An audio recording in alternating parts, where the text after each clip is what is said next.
ওয়ালাইকুম আসসালাম। আমি আব্দুল মোতালেব সাহেব, বয়স 65। গত 26শে ফেব্রুয়ারি আর্মি ফার্মাসিউটিক্যালের হেড অফিসে কিডনি জনিত রোগের চিকিৎসার জন্য আসা। উনি ডায়াবেটিসের সমস্যায় ভুগতেছেন এবং ওনার ক্রিয়েটিনিন লেভেল ছিল তখন 2.5।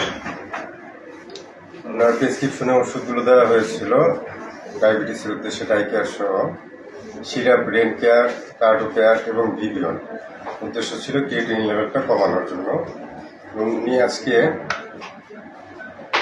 6/5/2025 তারিখে আমাকে প্রেসক্রিপশন নিয়ে আসছেন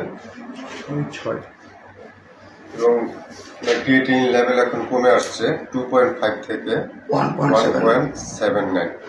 উনি সিরাপ, ব্রেন কেয়ার এবং সিরাপ, ভিভিয়ন সাথে ডায়াবেটিসের ওষুধটা খেয়েছেন। আমরা এখন আব্দুল মোতালেবের সাহেবের কাছ থেকে শুনবো কি অবস্থা। প্লিজ। আলহামদুলিল্লাহ, এখন আমি খুবই ভালো আছি। আগের থেকে শরীর স্বাস্থ্য, কথাবার্তা, চাল চলন সবই ভালো। আমার ডায়াবেটিস এখন 6। তার মানে ওষুধের রেজাল্টে তো আপনি এখন খুশি যথেষ্ট? জি আলহামদুলিল্লাহ। ধন্যবাদ মোতালেব সাহেবকে আমাদের সুযোগ দেওয়ার জন্য টেস্টিমনিতে।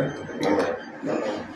জি, আপনি ভালো থাকবেন, দোয়া রাখবেন। ইনশাআল্লাহ আমাদের জন্য দোয়া করেন। জি অবশ্যই, আরো অন্যদেরকে জানাবেন যারা এই ধরনের অসুস্থতায় ভুগছে আমাদের। কয়েকদিন পর থ্যাংক ইউ।